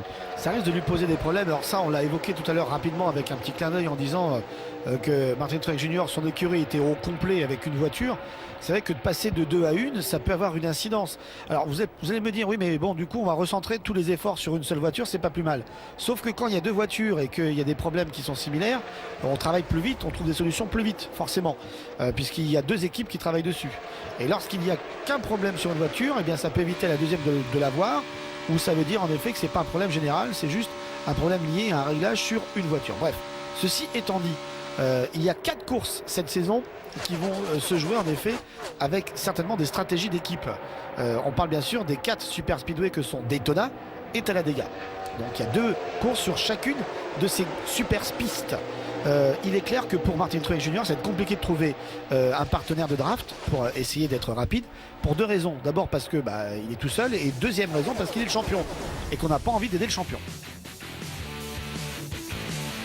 Il est super ralenti de la réalisation américaine avec malheureusement celui, déjà on est sûr qu'il ne gagnera pas aujourd'hui, Jamie McMurray, qui a maintenant 10 tours de retard, alors qu'après sa pénalité, Ricky Stenhouse a 1 tour de retard. En cas de drapeau jaune, il reviendra dans le tour car il bénéficiera du free pass.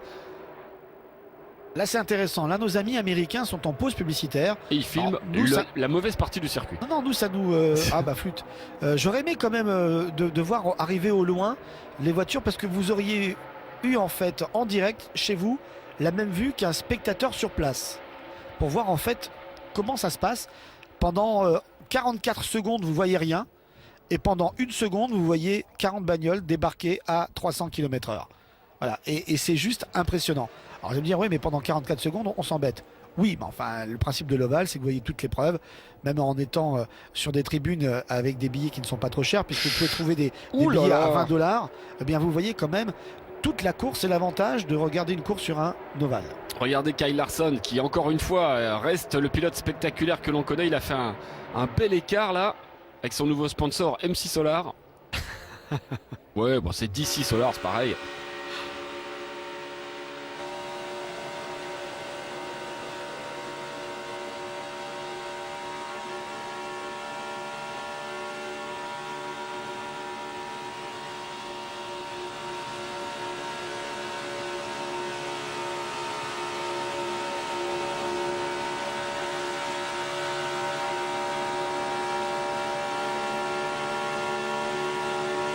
Et là, vous avez profité non pas de la vue du spectateur, mais la vue du champion Martin Truex Jr. avec cette superbe caméra embarquée.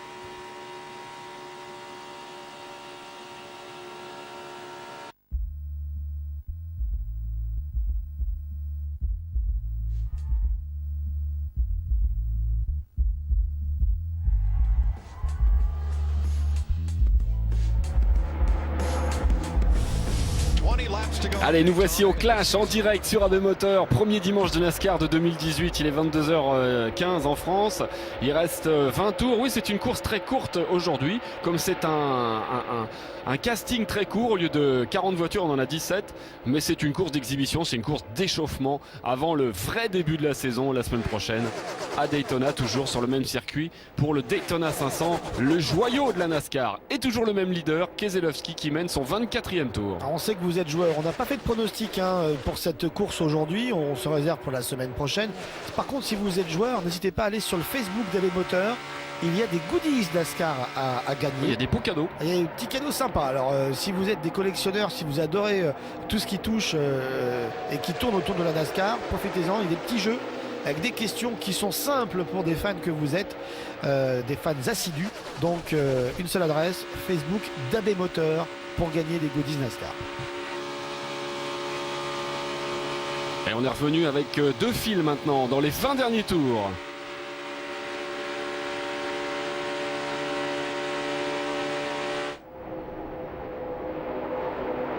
Alors c'est bien parce qu'on a des nouveaux téléspectateurs qui posent des questions et il y a les habitués qui leur répondent. C'est bien, ils se substituent parce que comme on peut pas répondre à tout le monde, Mais c'est ça est-ce qui est qu'ils ont sympa. bon? Vous êtes dans la bonne famille. Est-ce qu'ils ont bon? Bah oui, oui, oui. Ah non, mais attention. Non, parce qu'on nous pose des questions sur les flaps. Vous savez, c'est ces petites parties des voitures qui se soulèvent quand on a vu l'accident de McMurray pour ces trappes plaquer de la voiture. toit Oui, et de capot. aussi. Vous avez vu, c'est toujours impressionnant. J'adore cette transition, ce passage en effet de la caméra fixe où on voit ces voitures passer. Alors là, il y en a que 17, donc ça va encore plus vite, mais c'est quand même très impressionnant de voir 40 voitures à plus de 300 km/h passer en pratiquement une seconde. Et j'attire votre attention, regardez vers le milieu du peloton à gauche de l'écran là, vous avez tout le classement. Regardez les Toyota Joe Gibbs. Elles sont toutes ensemble, elles sont en train de faire une stratégie. Regardez Kyle Busch, 8, Hamlin, 9, Truex qui est une Toyota, 10, Jones, 11. Tous les 4 ils sont là. Attention à eux, regardez, ils sont juste derrière Kasey Kahne là, avec le nouveau numéro de Kasey Kahne là, le 95. Oui, c'est sa 15e Attention, année dans le grand mât de la NASCAR. C'est vrai qu'on a l'impression qu'il est là depuis peu de temps parce qu'il a toujours une tête de gamin. Il a commencé jeune aussi, Kasey Kahne, qui venait de l'USAC, des sprint cars. Et c'était un champion de ces disciplines, vous savez, où on tourne sur des pistes cendrées, on tourne très vite avec des sprint cars ou des championnats comme les World Outlaws. Et Kasey Kahne a fait le transfert, comme d'autres avant lui l'ont fait quelques années auparavant, les Tony Stewart, les Jeff Gordon, qui venaient également de ces championnats régionaux américains. Joe Gibbs Racing, donc, comme vous le disiez Pat à l'instant, 3 voitures engagées ici pour ce clash. Il manque Daniel Suarez. Je pense que Daniel Suarez, d'ailleurs, petit aparté, on risque d'avoir des surprises avec lui cette saison, parce qu'il était plutôt pas mal pour sa première saison l'année dernière, alors qu'il avait remplacé au pied levé Carl Edwards, qui était parti à la retraite, à la grande surprise générale. Je pense que cette année, on devrait pouvoir le voir sur une victory lane.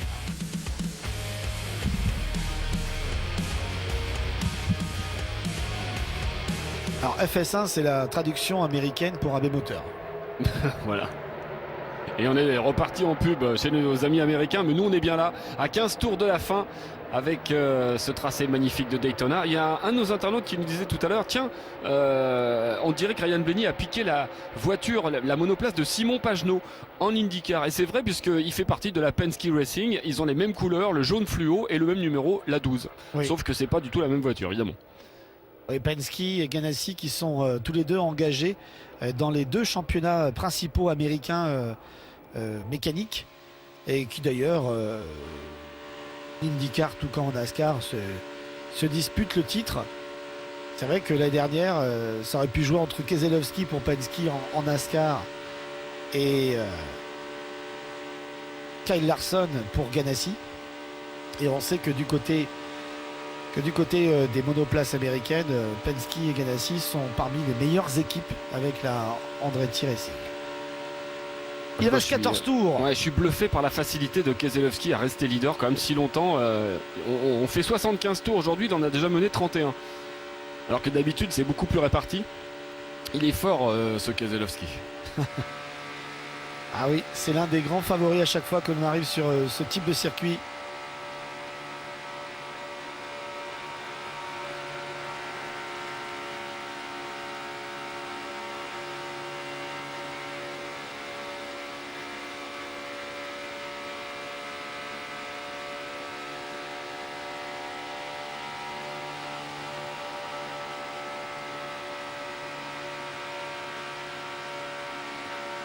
On est avec le leader, caméra embarquée derrière la voiture de Keselowski. On voit que la file indienne s'est reformée.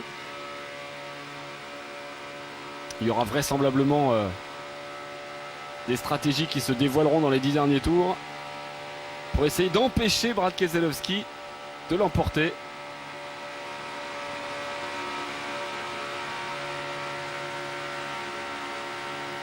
Alors il y a eu 10 changements de leader depuis le début de cette épreuve.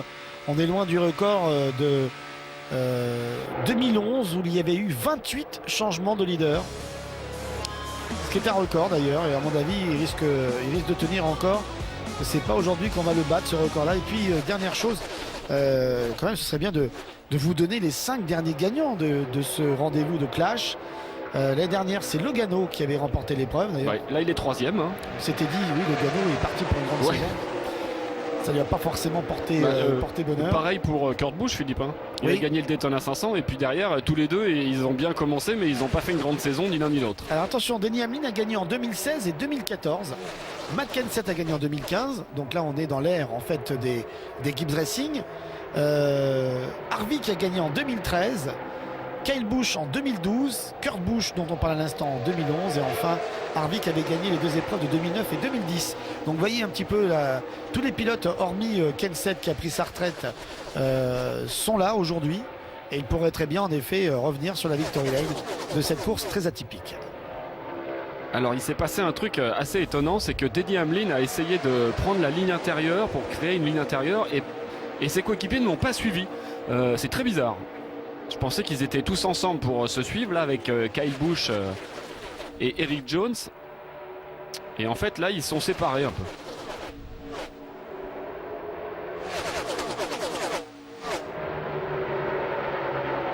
peu. Et on a un autre pilote à un tour maintenant, c'est Ryan Newman.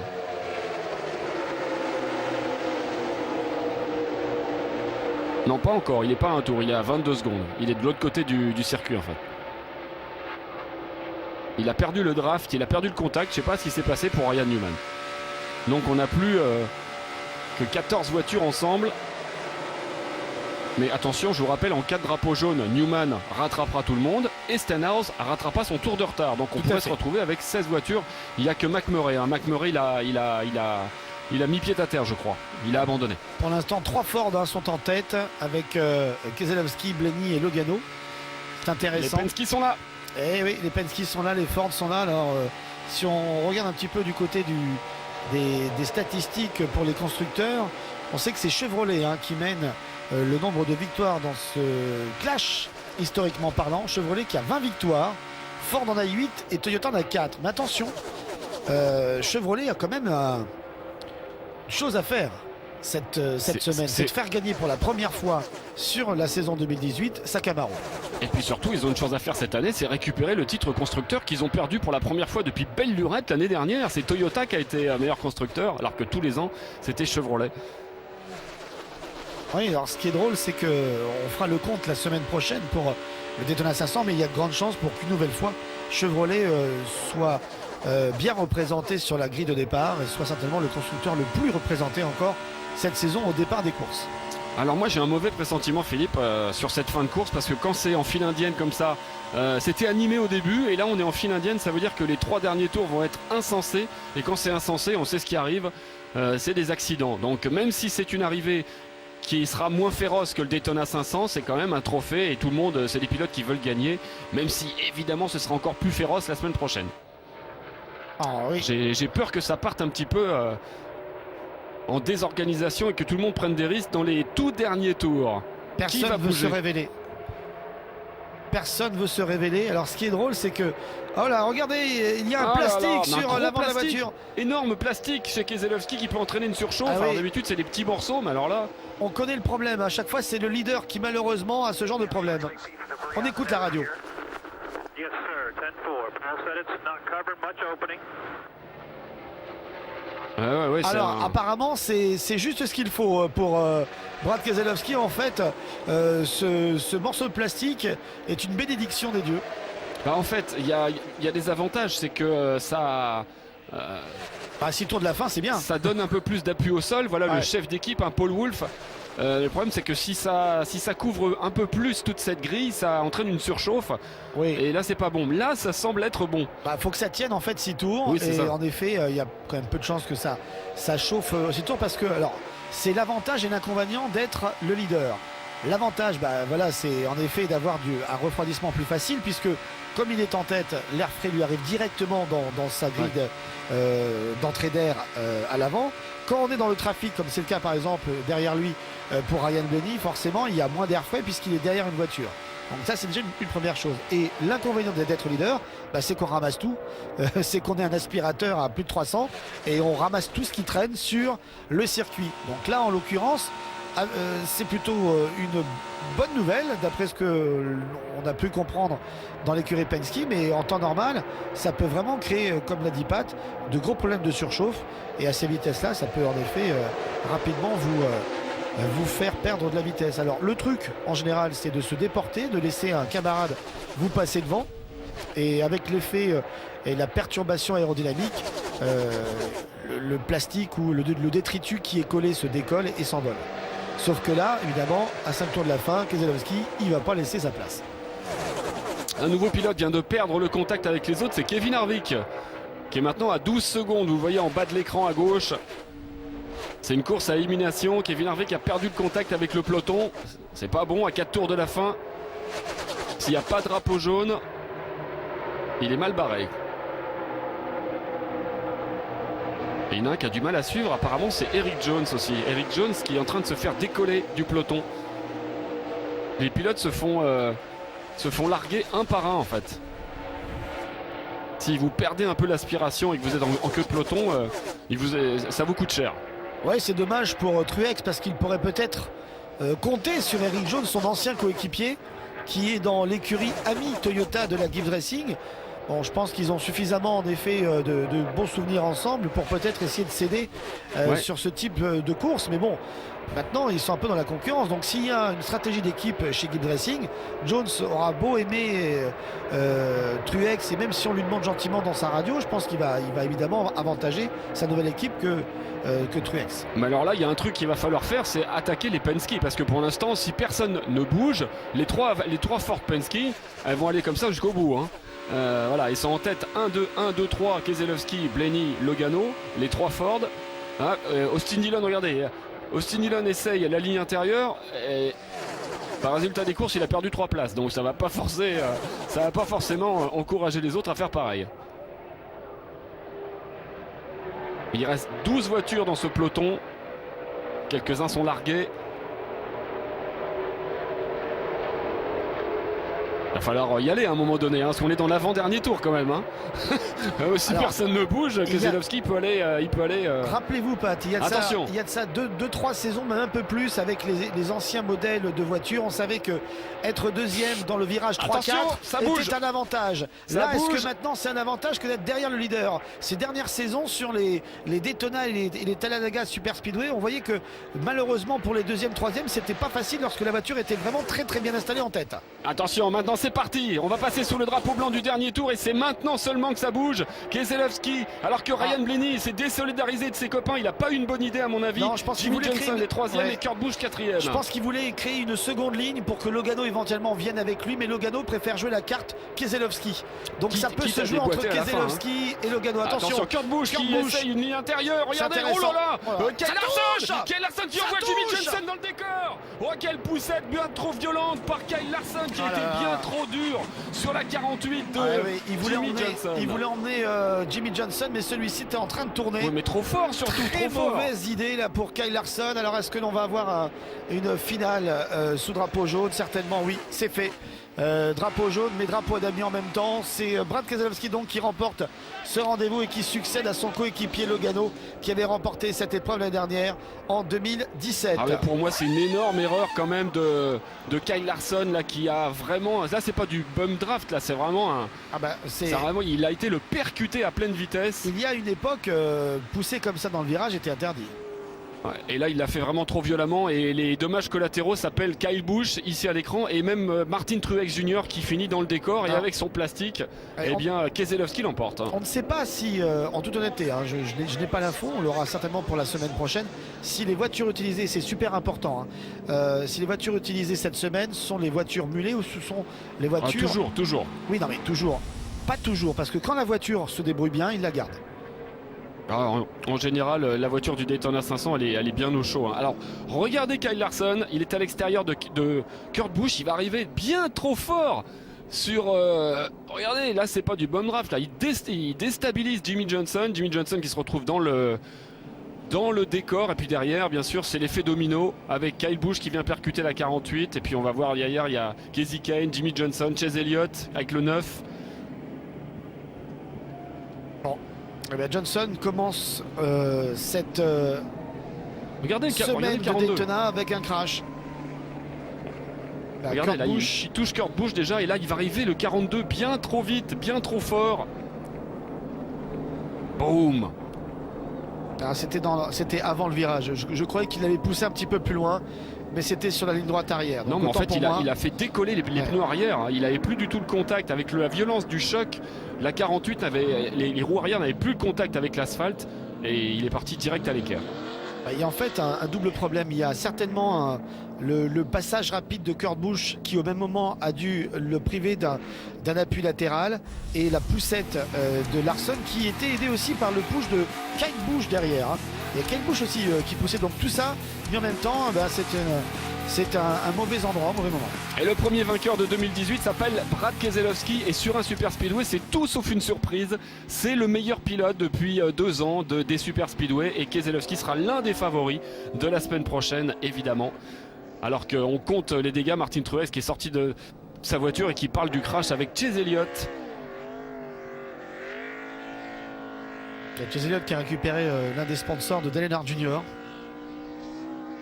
Bon, ils sont en train de se dire certainement qu'il vaut mieux que ça se passe aujourd'hui que la semaine prochaine, quitte à choisir. Le classement final, Keselowski, Logano, Kurt Busch, Ryan Blaney, donc joli carton quand même, hein, dans le bon sens du terme pour les voitures Ford Penske.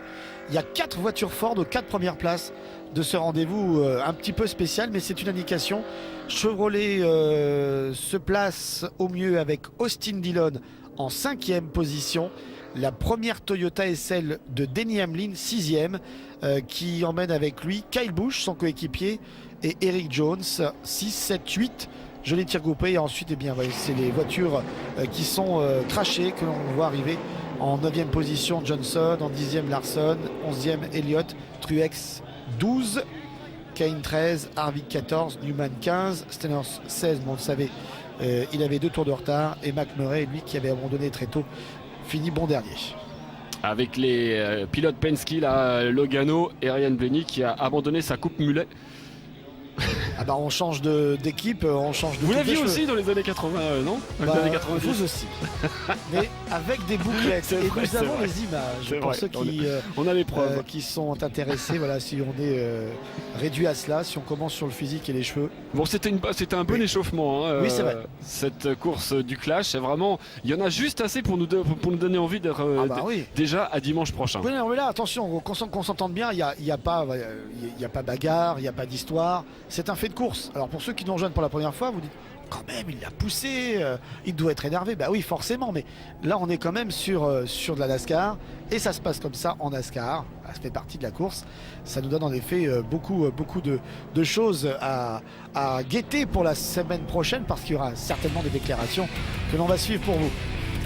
Alors, n'oubliez pas hein, le Facebook d'AB Moteur pour gagner des cadeaux cette semaine. Le Facebook Live dimanche prochain à 19h sur le Facebook d'AB Moteur et pas sur celui de Patéfil pour une fois. Et puis la course du Daytona 500. Alors là, on vous attend très nombreux à 20h en direct la semaine prochaine, 18 février. Oui, on est parti, ça y est, pour une belle saison avec déjà beaucoup de choses à guetter cette semaine pour vous parce que ça va forcément parler suite à ce petit crash. C'est pas un Big One. On redoutera encore, comme toujours, les Big One dès la semaine prochaine pour le Daytona 500. Et on revoit encore là ici comment ça s'est passé là dans le trafic. Ouais, il s'en sort bien hein, quand même Austin Dillon. Le classement, Keselowski l'emporte devant Logano, Kurt Busch, Ryan Blaney et Austin Dillon. Voilà le top 5. Oh là Voilà, là. c'est impressionnant là, avec la voiture de Truex. Plonk. Et après, quand on va dans la partie gazonnée, forcément, on perd le contrôle. Le champion Martin Truex Jr. donc, qui finit 12e de cette épreuve aujourd'hui sur un crash.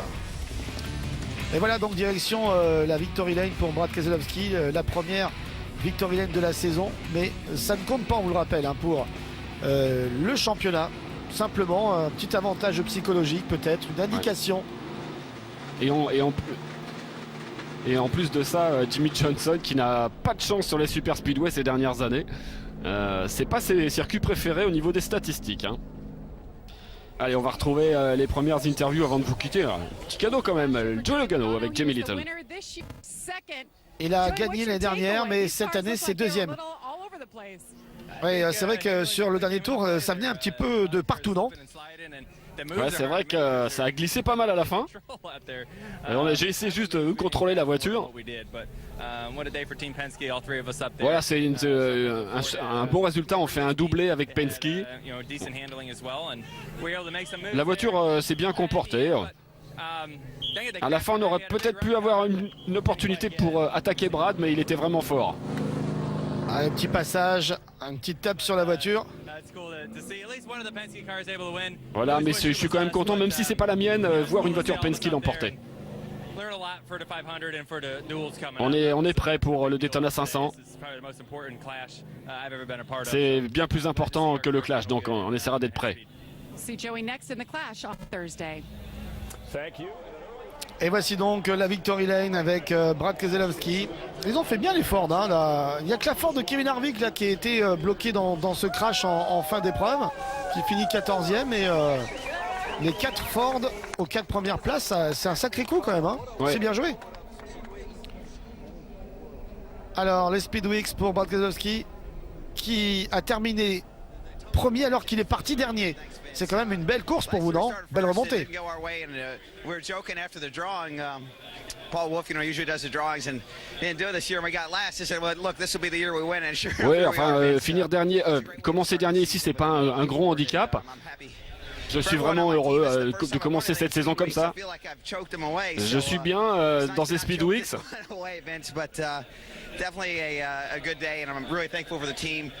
Je suis vraiment content pour toute l'équipe d'ailleurs. C'est vrai qu'on a une voiture bien différente. Et je suis heureux que toute l'équipe et tout l'environnement Penske s'est mis à bien travailler avant la saison parce qu'on est prêt. Bien joué Brad Keselowski donc pour cette victoire. Ce rendez-vous sera rediffusé bien sûr cette semaine comme d'habitude. Il y aura également le résumé pour attendre le Daytona 500 de la semaine Et prochaine. l'intégralité demain à 17h comme tous les jours. Si vous ratez le dimanche, c'est le lundi après-midi. Et nous on se retrouve sur le Facebook d'AV Moteur à 19h dimanche prochain avant le direct. Soyez là. Merci de nous avoir suivis. Bravo à Keselowski et à la semaine prochaine. Vive la NASCAR, vive 2018.